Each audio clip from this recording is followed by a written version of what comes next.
Alrighty. Hello, everybody, and welcome to the first ever episode of Oliver's Show. And today I'm going to be talking about TikTok. I'm going to be talking about a couple other things too, like sound and audio. And yeah, so just strap in. A little bit about myself. My name's Oliver. I'm currently an engineering student studying at home because of the COVID pandemic. And I decided that this was something that I wanted to do. So that's what I'm doing. Welcome back. If you've listened to some of my other stuff, thank you for dropping by. And if not, then you're in for a good time. Let's just say that. Okay, so first things first, let's start off by talking about TikTok. So I recently myself started a TikTok, and I've noticed a few things about the app. The first thing that I noticed about the TikTok app is that it's the algorithm for TikTok is very strong. Like you can get one very viral video and then never get another viral video again just because that video keeps getting pushed rather than your new videos. Your past successes have nothing to do with your future successes, which is kind of the way that YouTube is trending as well now. It doesn't really matter if your past videos were any good. If the current video doesn't get enough traction, then you're not likely to get anyone like watching that video, and it's probably not going to be recommended to other people and things like that. So yeah, I found TikTok to be like quite interesting. And I've been making TikToks every day, mainly stuff about Wallstreetbets, just because I spend a lot of time on that subreddit. TikTok is pretty cool. Anyway, so the reason I decided to start this is because yesterday I discovered that something like very stupid, but also kind of pretty cool is that like I've had this microphone and I've had a mixer and a setup for recording audio for a really long time, but I never really took full advantage of it. And I've been like fucking around with the settings for years now, but I think I finally found what works, and I really hope that it comes out through this podcast. And one of the main reasons that I found out what works is because I'm in this signals and systems class in my engineering, and we're basically just learning about sampling rates and like a bunch of other stuff that's like super kind of makes sense for audio. And I've also got other classes where we're doing like low pass, high pass, band pass filters, and we're like building the actual circuitry behind all of these filters. But now when I look in like Adobe Audition or something and I see these filters, I can actually map a concept to the actual thing, like the real life idea of it, which is pretty dang cool if you ask me. So I'm really excited to try out, and like hopefully this recording stuff sounds good, and hopefully I can do a bit more of it. I've always wanted to like use this microphone for something. Back in my day in high school, I was like an aspiring musician and vocalist. Not really a vocalist. I was just more of an aspiring singer-songwriter. So I played guitar. I still sometimes play guitar. I pick it up every once in a while. But yeah, I really wanted to like play guitar, play music, and sing a bit. I wasn't like really a great singer, I don't think. People would tell me I was great, but I never really believed them. People would tell me I was great now. You know, I was, people would support me. Anyway, enough about me. Let's talk about you. How's your day going? Because this pandemic, it's been pretty damn annoying. I guess now I can talk about some of the things that I find kind of difficult about the pandemic. First off is that you never stop looking at a screen now when you're learning online classes. Before, you would have like time away from a screen. Even if you like took notes on your iPad or something, you'd go from class to class and not really have to worry about it. But now you have absolutely no downtime from your screens because everything is on your screen, interacting with your professors, emailing your TAs, going to your courses, your lectures are through screen. Everything is through a screen. And I don't know if you guys have noticed, but like your social media and your pastimes are also probably through your screens. So I'm sure you guys have kind of noticed and felt the like burn on your eyes and just like the fatigue. There's just an interesting type of fatigue that comes with having these like bright screens all day. It's probably because you have the screens on past a certain time, because then you don't get as good sleep and your eyes kind of like don't recover quite as well. So I think it's important to kind of like put away your things past a certain hour and like just get to bed and then wake up early the next day, rather than staying up late staring at a screen and going to bed late and then waking up late, and like the cycle continues, and then you're tired and you're lethargic, and it's just not a good time. Online school has really been tough for a lot of people. To be fair to myself, my program is kind of like software engineering in a way, so I'm that's kind of where I was headed with my degree in the first place. So this shift hasn't really been like that dramatic to me, just because a lot of the stuff I did was already online. So now like it's not a big deal. The only thing is I would love to have the ability to do like online school and get like a full accredited degree, but do it from anywhere in the world. It's always been a dream of mine to like go and travel to like Europe, Germany, the Nordic countries, Norway, Sweden, and I've also wanted to go to Switzerland, and Austria is really cool. I went to Austria last summer. Anyway, there's some really, really, really cool countries in Europe, and I've always wanted to be able to get my degree in Canada and then live somewhere in Austria, Europe for a semester, and like either work or just finish my school there. And after I'm like done my online schooling, I could just fuck around in like a brand new city that I've never been to before. So that I think would be pretty dang sweet.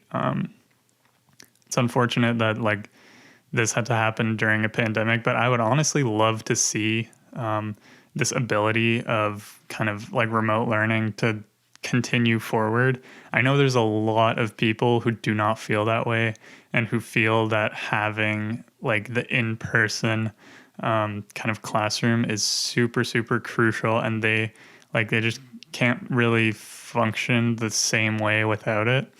And like obviously I understand that, but for someone like me, where my degree is already kind of like software related, and the ability to work from home has been a thing in the software engineering field for the past 10, 15, even maybe like 20 years. Yeah, like it would be awesome to be able to do my degree from a completely different place in the world. And I would love that. That would be so cool. So next up, there's probably more I can talk about, like this online schooling thing. What's some other stuff that like I've found hard? Honestly, just like motivating yourself and being able to like separate your spaces has been pretty difficult, because at least for people who are living like away from home and who just have like a literally one bedroom and like a shared kitchen amongst roommates, that must be like really, really, really tough, because I had that last year, but at least I could get out of the house for my classes and like move around, and I could come home and like not really have to worry about like seeing my roommates or being in the same house with these people like all the time. Like my roommates were nice people, don't get me wrong, but you needed that space, that place where you can go to kind of like clear your head. But now that like things are all online, you don't really have that space. You can never really get away from anyone. And like me personally, I'm kind of an introvert, so like social interaction drains me really quickly. And I'm sure a lot of you out there feel the same way. That kind of deal was like good for me when I was living away from home, because you could get outside and like at least you had like your classes to go to, or you could like drop by, go to the gym if you're not feeling great. Now gyms are closed. Like there's a lot of things that are going poorly. And luckily for me, like I think being at home is great, because I have this like great room that I'm sitting in, kind of like converted it into an office. It used to be like the music room, still is the music room, but now it's like more so geared towards like my schooling, and my bedroom is in a completely different room.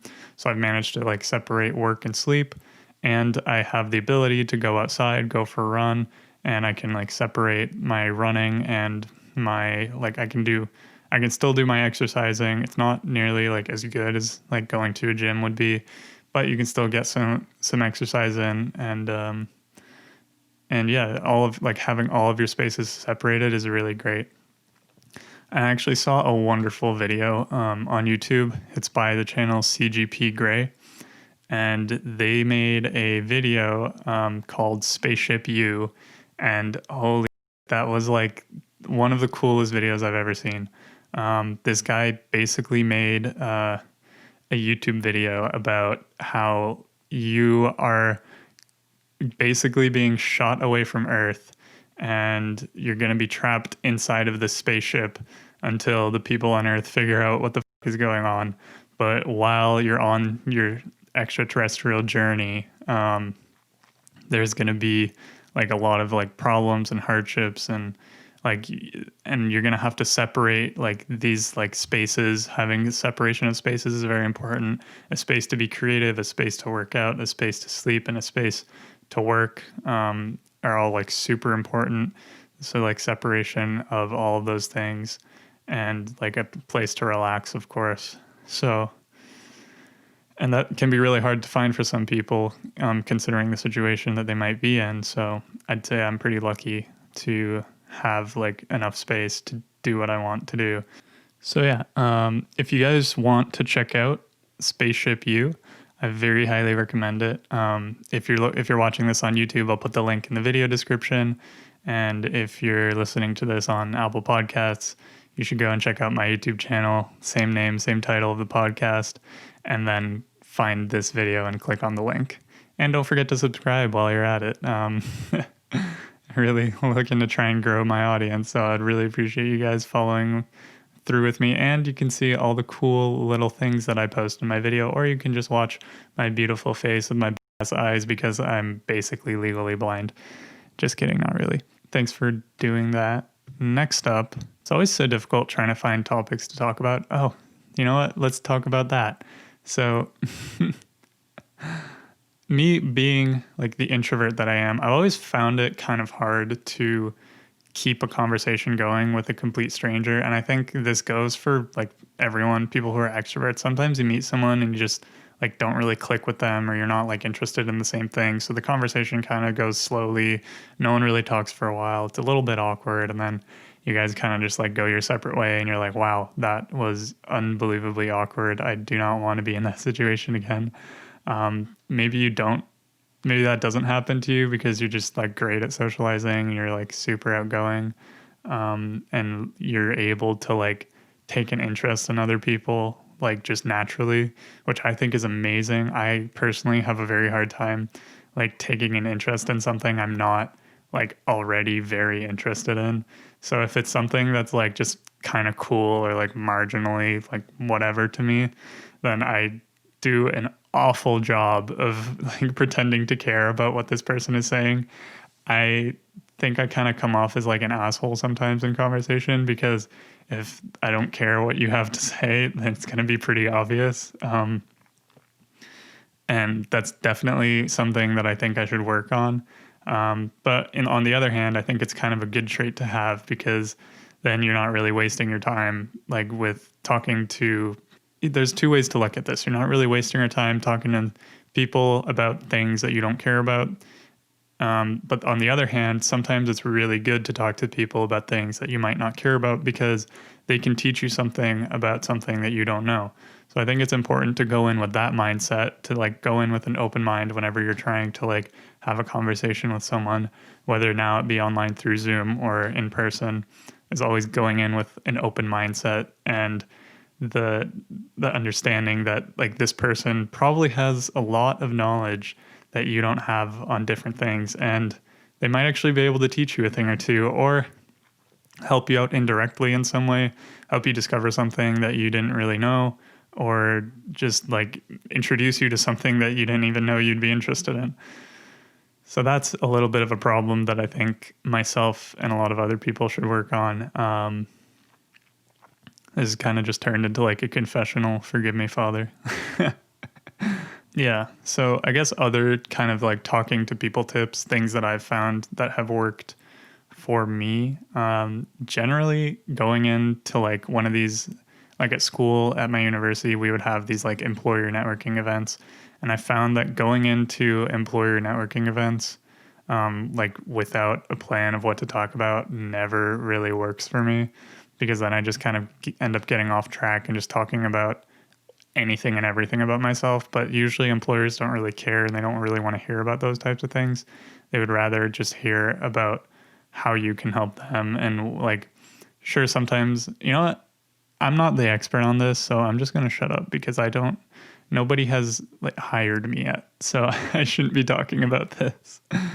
Yeah, we're going to just like not talk about that for now because I don't really know anything. You know what really does bother me though is the amount of like resumes and cover letters and just pure just volume of that like garbage that you have to send out to people for someone to notice you.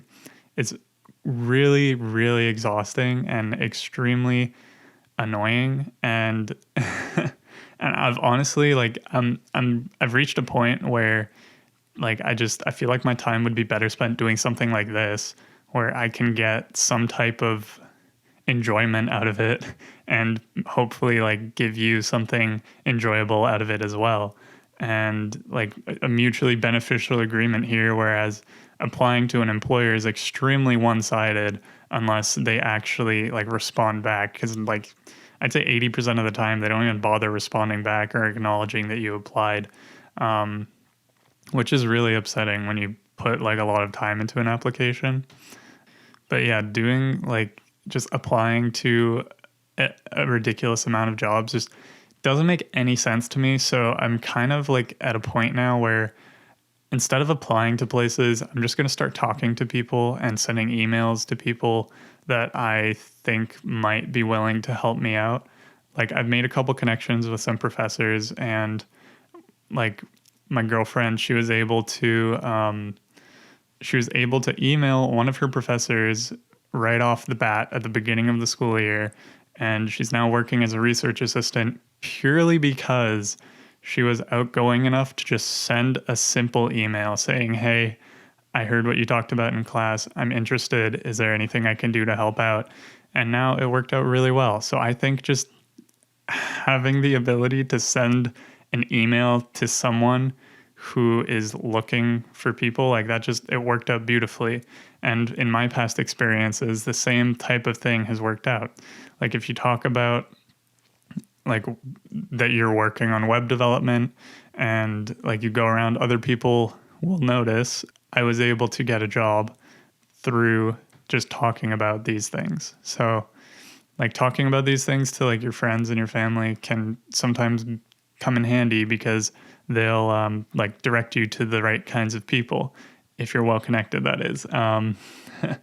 And of course, like you have to get lucky too, right? You have to be lucky to know the people with the right connections. So I'm definitely not saying that everyone has the ability to do this, but at the minimum, everybody has the ability to send an email to somebody they've interacted with and see if they would be willing to help you out. And oftentimes they are, because you're like, if you're a student, they're really willing to help you out.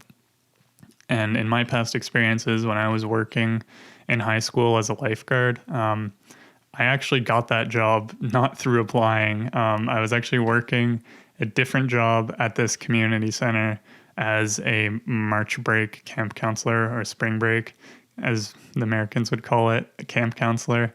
And I was able to actually get a job purely by talking to the kind of like lifeguard coordinator lady.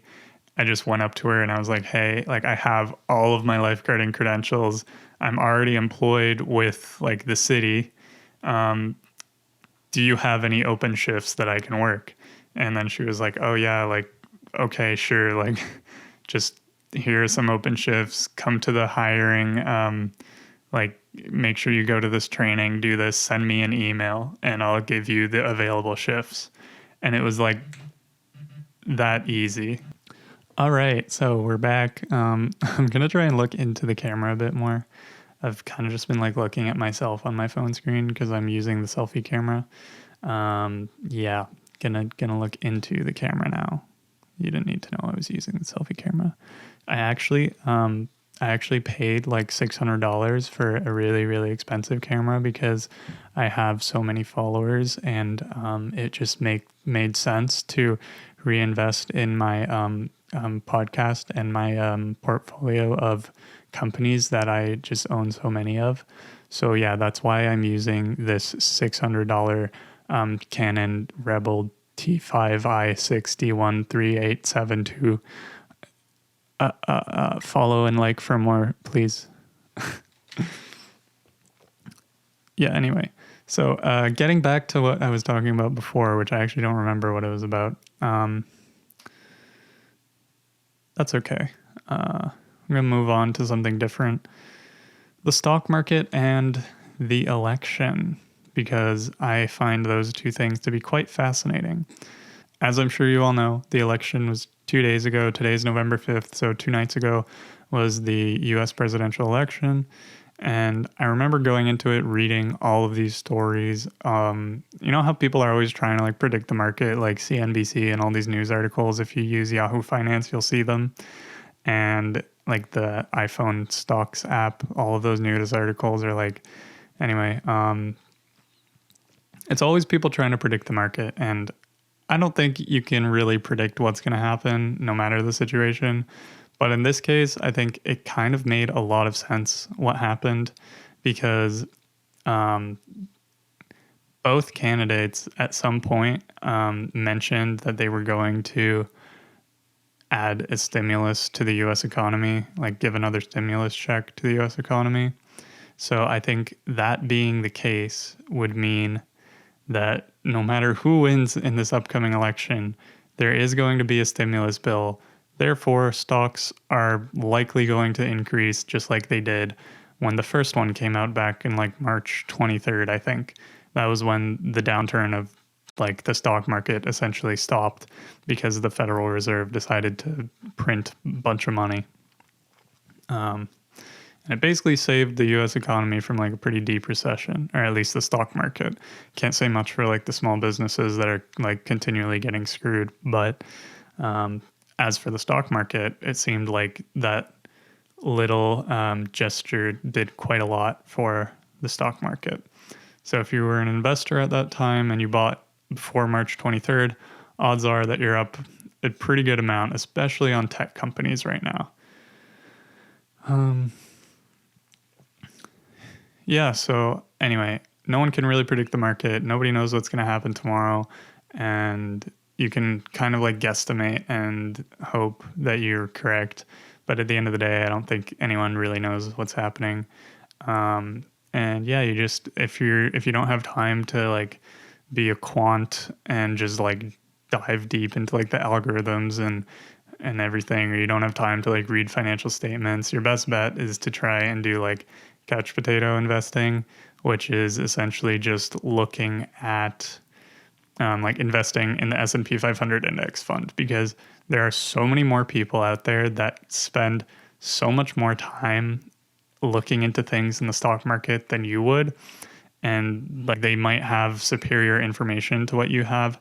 In an efficient market, everybody would have the same information, but I don't think any stock market in like the capitalized world right now is perfectly efficient in like the technical sense, but they are like reasonably efficient. Anyway, point is, not everybody has the exact same information. Some people might have superior information.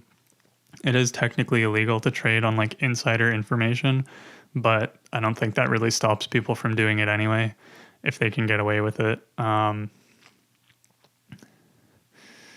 Yeah, so basically what I'm saying here is if you don't have the time to like spend a working week plus looking into the stock market and the companies that you want to invest in, I think that you're much better off doing something a little lazier, like investing in the S&P 500 index funds like Vanguard, Fidelity, or all of those other like companies. I'm not sure what the other ones are called, but those are the big two that I know.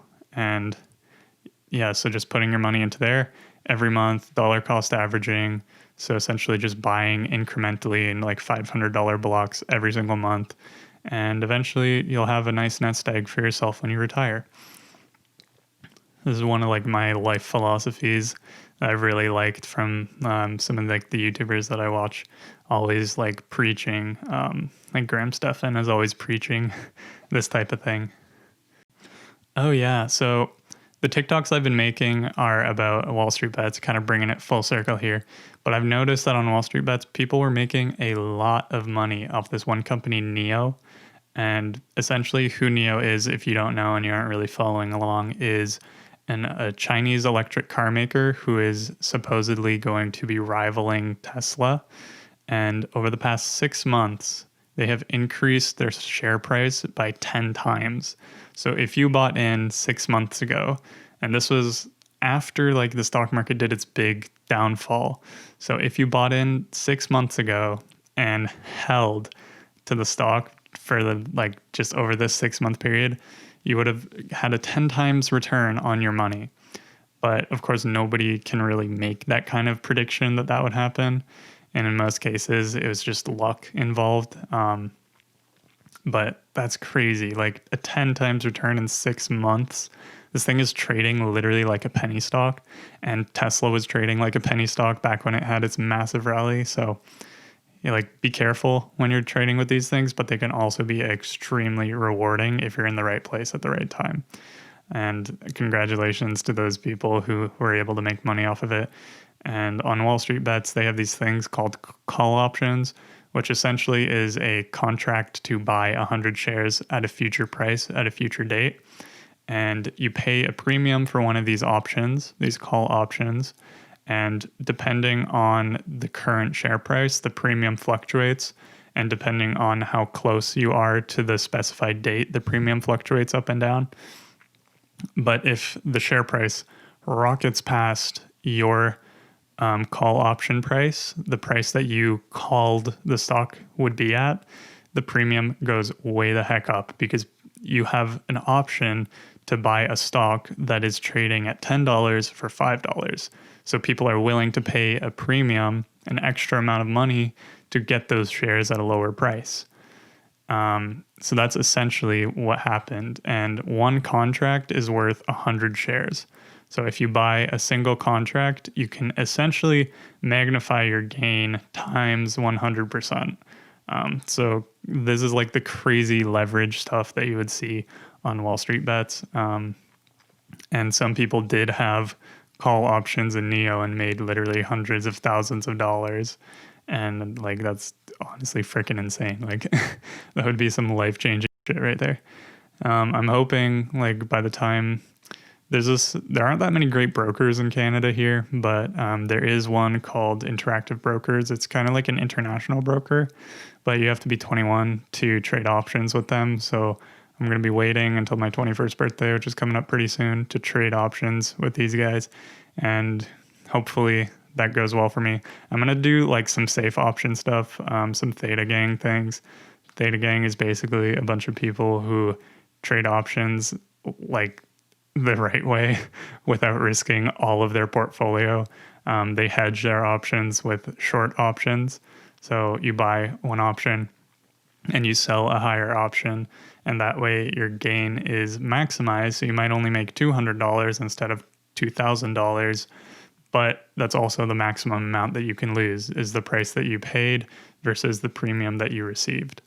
So doing things like that is what I'm going to be trying to do. And hopefully it goes well for me. I'll keep you guys updated on my options trading. I'm sure some of you really do not give a shit, so I'll make sure that it's interesting if I do update you guys. All right, so this podcast is going to be going up on Apple, YouTube, and I'll try and get it out on Spotify. We'll see. But it's not going to be going on my main YouTube channel, which is Oliver Foote. I'm really still trying to figure out what to do there. The YouTube algorithm is really quite interesting because I have this one video on that channel. It's the first video I made actually that has 1,800 views, but all of my other videos just haven't seemed to perform quite as well. One of them has about 250 views, which is still pretty good. But it seems that all of my new subscribers are coming from this one video, and all of the videos after it that I've been making haven't been quite as related to that one. So I don't think any of my videos are getting recommended on my own videos. So anyway, I'm basically just like out here trying to figure out the YouTube algorithm. I posted a video on Wallstreetbets, just like going over the craziest trades of the month. And I think that maybe that video is out of place and I should put that on a different channel. There's a lot of like things to consider. It's like, I'm not sure quite how to brand myself. I'm not sure quite how to do these things, but I think it is all a work in progress. And I'm really hoping that this works out. I've been like, for the past little while, I've been trying to make these YouTube videos for quite a long time here and these podcasts. And it is like quite the journey, and I'm going to like keep trying. I think I'm going to set up like 1 or 2 or 3 different YouTube channels depending on the topics that I want to talk about. But this podcast here is going to be anything that I find interesting or I feel like talking about during the weeks. So it could be anything from like science to engineering to the stock market to elections to audio signals and systems. Literally whatever I feel like talking about is going to be what I talk about on this podcast. So drop in, say hi. I'll make sure to kind of like put a description of like a little like timestamps of things that you guys can skip to and from if there's something you want to find interesting. I'm pretty like interested in tech news. I want to build my own PC coming up here, like in the next few years, in the next few months. I'm hoping that I can build a PC, but I'm so extremely cheap that I don't think I'll do it. Like I can't bring myself to spend over $1,000 on like a PC just because like I want to learn how to build one or I want it to be faster editing videos and things like that. I just don't think I can bring myself to doing that.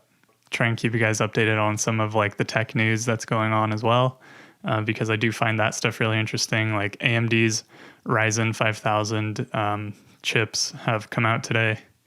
Their CPUs have come out today. In Canada, and wow, the supply is so small. I was looking on Reddit on like Build a PC Canada, and they have been like, the supply in like the major cities has just been so low.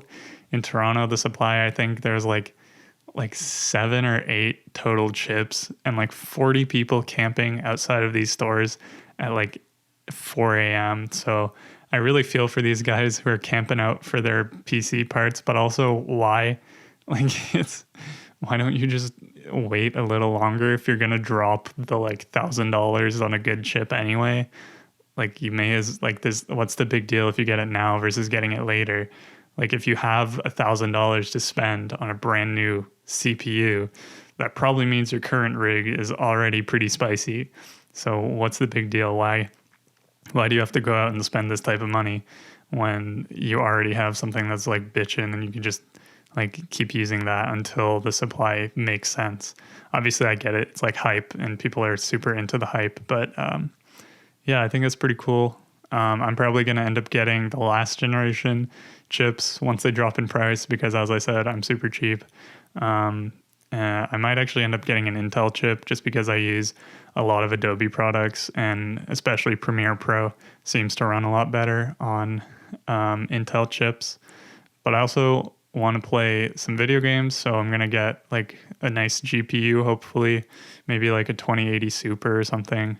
We'll see. I might get a 3070 if those ever come in stock, but NVIDIA seems to have some stock issues with their GPUs, so we'll see what happens. All right, so we're sitting at about like 36, 37 minutes, and there's going to be a couple cuts in and out. I'm hoping to have at least half an hour of usable things here. And I just wanted to say thank you very much for like stopping by to check out this video. If you watched all the way through, I can't thank you enough because a lot of it wasn't probably that entertaining to you. And if it was, please do let me know in the comments. I would love to hear what types of things you think I should talk about next. And if there's any topic at all in the world that you think is super cool and really interesting, please do tell. I would love to hear about it. Make sure to follow me on Apple Podcasts and YouTube. Subscribe to my channel. Drop a like on the video if you're watching on YouTube. And I'll see you guys in a week or so.